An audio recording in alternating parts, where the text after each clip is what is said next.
4 घंटे, 4 घंटे बच्चों को भूख लग रही थी, मैं इंतजार करती रही, और तुम समझते हो मैं घर में पड़ी रहती हूँ तो मुझे कुछ नहीं पता? तुम आज भी अनीता से मिलने गए थे ना? हाँ, रोज मिलने जाते हो। तुम समझते हो मैं कुछ नहीं जानती? मुझे सब पता है, सब पता है मुझे, सब पता है मुझे।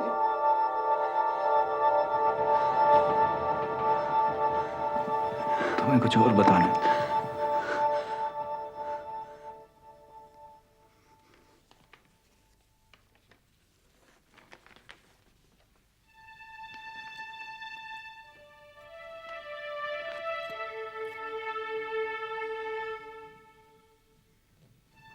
ये क्या है? उर्दू? निकाह नाम। मैंने इस्लाम कबूल करके अनीता से शादी कर।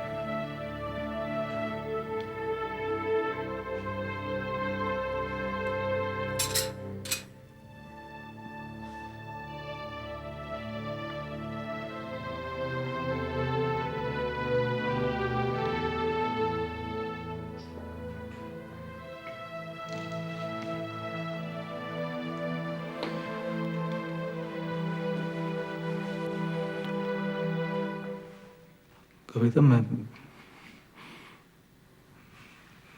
तुम्हें छोड़कर भी तो उससे शादी कर सकता था। I love you.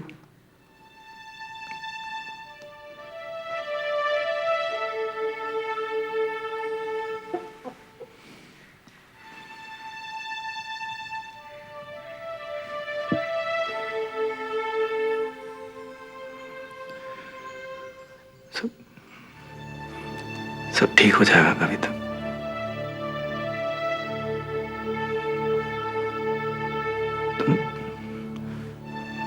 We can all live together.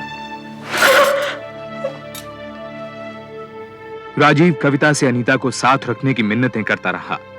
कविता के इनकार करने के बावजूद राजीव अनीता को घर ले आया। कविता ने घर छोड़ने का फैसला किया।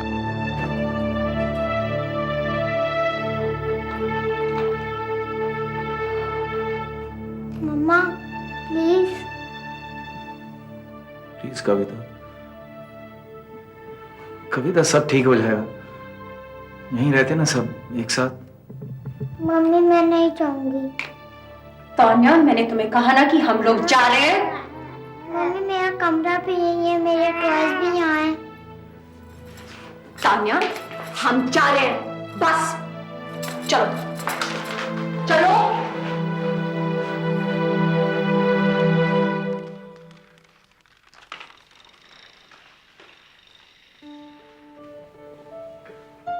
कविता उसी बरसाती में लौट आई जो उसके पिता उसके नाम कर गए थे। अनीता फिर तान्या के स्कूल में पढ़ाने लगी। कविता फिक्स डिपॉजिट से मिलने वाले ब्याज पर गुजर करने लगी जो उसके और राजीव के नाम था। अब 2-3 दिन में एक आध बार राजीव शाम बिताने उसके पास आता था, लेकिन ज्यादातर वक्त वो अनीता के साथ ही गुजारता था।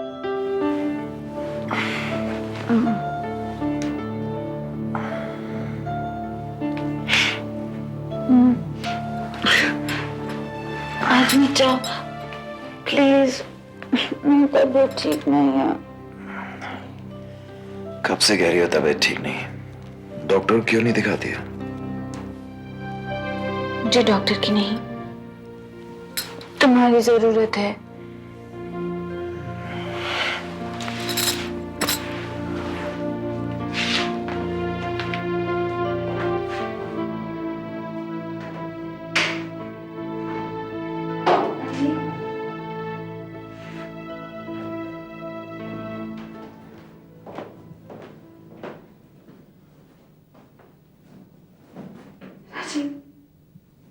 शादी के बाद भी I feel like a mistress।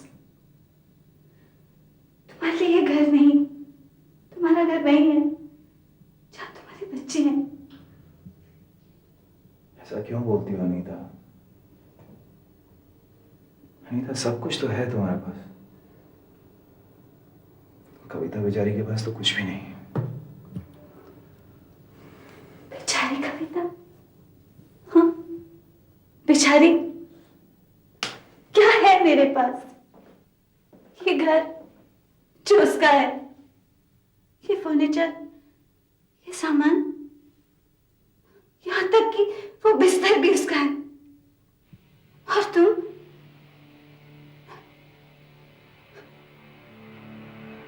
दुनिया की नजरों में हमेशा बेचारी कविता ही रहेगी। और मैं औरत से उसका पति और बच्चों से कबाब छीनने वाली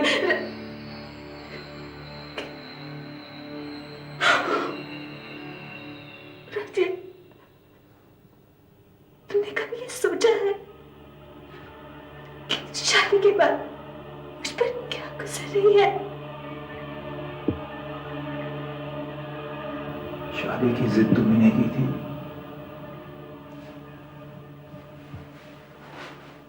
पापा देखो ना मैं क्या कर रही हूँ। एक मिनट नहीं। कविता, व्हाट इज दिस? मैं बैंक गया था और मैनेजर कह रहा है कि तुमने उनसे कहा है क्योंकि मैं राजीव से रहमान हो गया हूं, इसलिए जॉइंट अकाउंट से पैसे नहीं ले सकता। अब बहुत हो चुका है Rajiv. Take the decision. Is it me और इज इट हर? इस बीच कविता ने अमेरिका फोन करके पहली बार अपने भाई को सब कुछ बताया। उसका भाई हिंदुस्तान वापस तो ना सका, लेकिन उसने कविता से राजीव को एक भी पैसा ना देने को कहा। इससे राजीव के बिजनेस पर असर पड़ा, क्योंकि सब कुछ कविता के नाम था। राजीव ने कविता को मनाने के लिए इस्लाम छोड़ फिर हिंदू बनने का फैसला किया। 3 महीने में फिर से, ये कुछ समझ में नहीं आया। बच्चे अनवर, बच्चे। मैं सिर्फ अपने ही बारे में सोचता रहा। मुसीबत तो उन्हीं की हुई ना, या? जी, ये तो खैर आप बजा फरमा रहे हैं। अब आपकी फाइनेंशियल प्रॉब्लम्स दूर हो जाएंगी। आखिरकार सब कविता भाभी के नाम तो है। जी, शुक्रिया।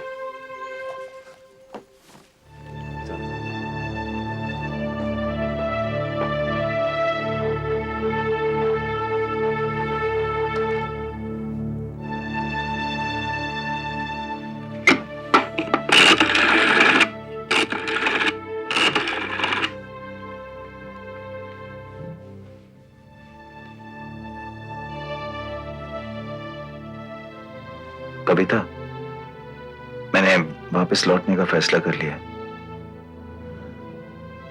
इस्लाम छोड़ दिया मैंने। कुछ बोलोगी नहीं? आज करवा चौथ है। मैं आऊंगा, जरूर आऊंगा।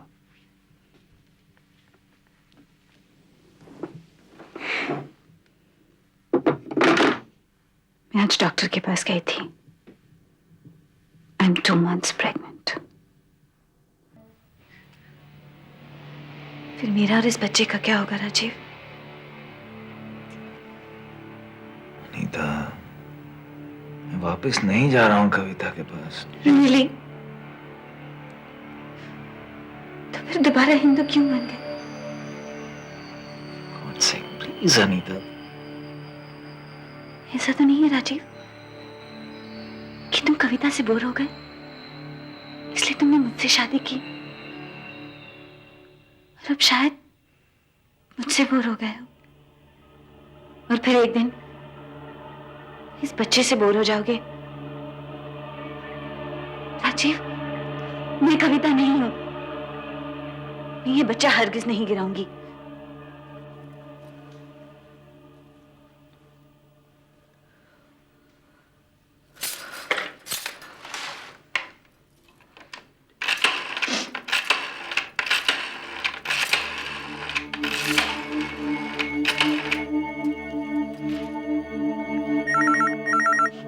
हेलो, राजीव है वहां?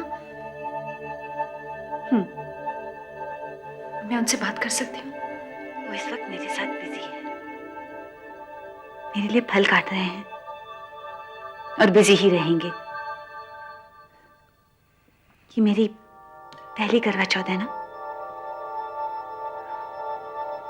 पता है, हम बहुत खुश हैं। डॉक्टर ने कहा है मैं मां बनने वाली हूँ। पागल हो गई है तुम?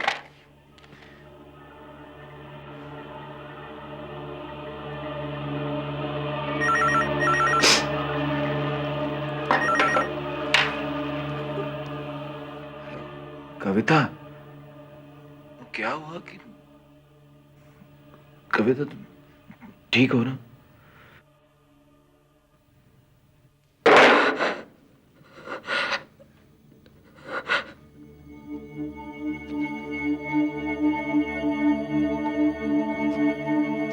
अगले 4 महीने राजीव कविता से मिलने बिल्कुल नहीं आया। कभी आया भी तो सिर्फ बच्चों को बाहर ले जाने के लिए। कोई और रास्ता न देख कविता एक महिला संगठन साथन के पास गई, जिसकी अध्यक्ष विभा देसाई एक वकील भी थी। कोर्ट? लेकिन मुझे कोर्ट नहीं जाना है। मैं तो सिर्फ आपके पास इसलिए आई हूं ताकि राजीव वापस आ जाए तो सब कुछ ठीक हो जाएगा। और राजीव औरों जैसे नहीं है। हाथ उठाना तो दूर, उन्होंने आज तक ऊंची आवाज में मुझसे बात तक नहीं की है। सिर्फ एक गलती कर बैठे हैं और अब वो अनीता का बच्चा। देखिए, मुझे डर लगता है कि कहीं कोर्ट जाने से मैं उन्हें बिल्कुल ही ना खो बैठूं। नहीं नहीं, जैसा फिल्मों में दिखाते हैं ऐसा कुछ नहीं होगा। देखिए, राजीव को कभी अदालतों के चक्कर नहीं लगाने पड़ेंगे। आप में से कभी किसी को कटघरे में आकर खड़ा नहीं रहना पड़ेगा। इसे जनहित मुकदमा या पब्लिक इंटरेस्ट लिटिगेशन कहते हैं। घबराइए मत, it will be okay. Rajiv और अनीता के निकाह के 8 महीने बाद साथिन ने सुप्रीम कोर्ट में याचिका दायर की। कविता के केस को 3 ऐसी महिलाओं के मामले के साथ जोड़ा गया जिनके पतियों ने सिर्फ दूसरी शादी के लिए इस्लाम अपनाया था। इस याचिका से बहुविवाह यानी बायगमी के मुद्दे पर अखबारों में चर्चा होने लगी। देखो बेटे, किसका नाम है? कविता, कविता चंद्र। वाह, पापा मम्मा फेमस हो गई। नहीं बेटे, मामा का नाम पेपर में मालूम है क्यों आया? क्योंकि मामा ने पेपर वालों से, कोर्ट वालों से और पुलिस से कहा है कि पापा गंदे हैं। हाँ, मम्मी तुम गंदी हो, तुम पापा को जेल में डालो। मजाक कर रहे हैं? राजीव, कम से कम बच्चों से तो झूठ मत बोलो। उन्हें तो चैन से रहने दो ना। क्यों? मुझे तुम चैन से रहने दे रही हो? बिजनेस ठप हो गया, मुफ्त की बदनामी हो रही है ऊपर से। देखो, तुम केस वापस ले लो, नहीं तो बच्चे तुम्हारे साथ नहीं रहेंगे। तुम वापस आ जाओ, मैं केस वापस ले लूंगी। इस बीच कविता को पता चला कि दोबारा धर्म बदलने के बाद राजीव ने उसके लॉकर में रखे काफी गहनों के अलावा फैक्ट्री भी बेच दी थी। यहां तक कि उनका नया घर भी गिरवी रख दिया था। उधर उसके केस पर सुनवाई शुरू हो गई। हर हिंदू को कोई भी धर्म अपनाने का कानूनी अधिकार है। धर्म अपनाने का? माय लॉर्ड, धर्म अपनाकर पहली शादी तोड़े बिना दूसरी शादी करने का नहीं। कविता चंद्रा का केस इसका जीता जागता उदाहरण है। हिंदू मैरिज एक्ट के अनुसार राजीव कविता के रहते दूसरी शादी नहीं कर सकते, और अगर उन्होंने इस्लाम अपनाकर दूसरी शादी कर भी ली है, तब भी राजीव और कविता की शादी अब भी जायज है। उसे बिल्कुल भी रद्द नहीं माना जाएगा। That's right. Hindu marriage act के तहत अगर तलाक ना हुआ हो तो पहली शादी को रद्द नहीं माना जाता। और दूसरी शादी? हिंदू मैरिज एक्ट में यह कहीं साफ नहीं है माय लॉर्ड कि ऐसी दूसरी शादियां कानूनी है या गैर कानूनी। राजीव की दूसरी शादी का मुद्दा अदालत की परिधि से बाहर था, क्योंकि भारत में शादी के मामले धर्म से जुड़े हैं। जज का कहना था कि जब तक यूनिफॉर्म सिविल कोड लागू नहीं किया जाता, तब तक धर्म बदलकर की जाने वाली शादियों पर कोई फैसला नहीं लिया जा सकता। The court is adjourned. अम्मा मैं आ गई हूँ। ये दरवाजा क्यों खुला छोड़ रखा है आप लोगों ने? तान्या, तान्या बेटा होमवर्क किया? तान्या, आदित्य, तान्या, आदित्य, अम्मा, बच्चों को तो साहब। तान्या बेटा मामा लव्स यू। तान्या,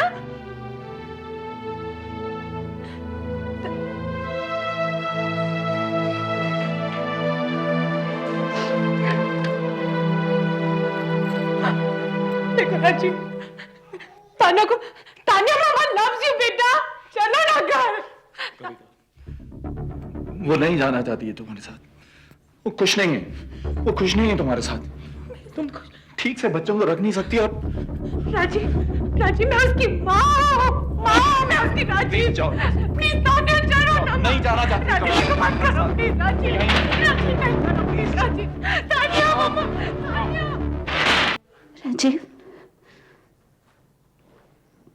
अगर तुम कविता को तलाक नहीं दोगे तो मैं तुम्हें तलाक दे दूंगी।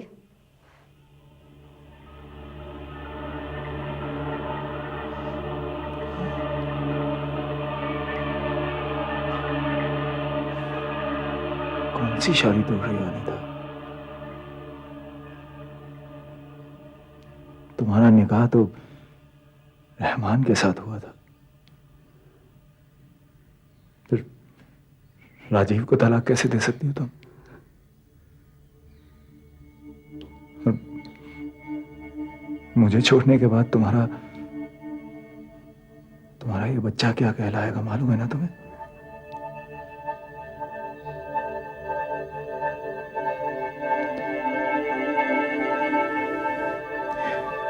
देखो नहीं तो मैं ये सब हमारे बच्चे की खातिर कर रहा हूं। अनीता ने राजीव का घर छोड़ दिया और 1 महीने बाद एक बेटे को जन्म दिया। उसे पता चला कि वापस हिंदू बनने के समय राजीव ने सिर्फ तान्या और आदित्य को ही अपना वारिस माना था। अनीता ने अब सुप्रीम कोर्ट में रिट पिटीशन दायर की कि वो तो अभी भी मुसलमान थी, पर राजीव के हिंदू बनने के बाद उसके और उसके बच्चे के क्या अधिकार होंगे। इस पिटीशन के बाद ये केस फिर सुर्खियों में आ गया। आप जज साहब से कहेंगी ना कि तान्या बायगमी और यूनिफॉर्म सिविल कोड जैसे बड़े मुद्दों की लड़ाई में साथिन के पास अब कविता के लिए कोई समय नहीं था। माय लॉर्ड, वापस धर्म बदलकर हिंदू बनने से राजीव अनीता उर्फ अमीना को मेंटेनेंस देने से बच गया है, क्योंकि अनीता अभी भी मुसलमान है। मैं अदालत से पूछती हूँ कि अनीता उर्फ अमीना के क्या अधिकार है। जब तक यूनिफॉर्म सिविल कोड लागू नहीं किया जाएगा तब तक इस समस्या का दूसरा पहलू भी रहेगा। इस पिटीशन का कोई मतलब नहीं रहा। यह अदालत राजीव चंद्रा और अनीता की शादी को नाजायज और गैर कानूनी करार देती है, क्योंकि राजीव चंद्रा इस्लाम को छोड़कर फिर हिंदू बन गया। अब कविता चंद्रा के साथ उसकी पहली शादी ही जायज और कानूनी है। कंग्रेचुलेशन, अब केस जीत गई। कौन केस जीता अनीता? तुम जानती हो, मैं जानती हूं कि मैं राजीव को खो चुकी हूं और अब शायद पाना भी नहीं चाहती। पति को पाने की लड़ाई में मैंने अपनी बेटी गंवा दी। मेरे पास एक जायज पत्नी होने का स्टेटस है, लेकिन पति नहीं। तुम्हारे पास पति है, फिर भी तुम एक रखेल कहलाओगी। इस लड़ाई में कौन जीता अनीता? कौन?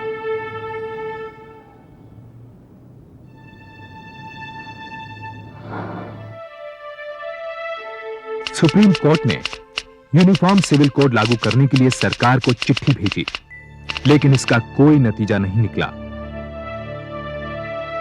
राजीव अब भी उसी बड़े घर में तान्या के साथ अकेला रहता है। वो रोज अनीता से मिलने चाहता है। अनीता अपने बेटे के साथ एक अलग घर में रहती है। कविता उसी बरसाती में अपने बेटे आदित्य के साथ रहती है। राजीव उसे तान्या से मिलने तक नहीं देता। अपनी पहली कानूनी लड़ाई के कड़वे अनुभव के बाद कविता तलाक या तान्या की कस्टडी के लिए वापस अदालत नहीं जाना चाहती, लेकिन उसे भरोसा है कि एक दिन तान्या उसके पास जरूर लौटेगी।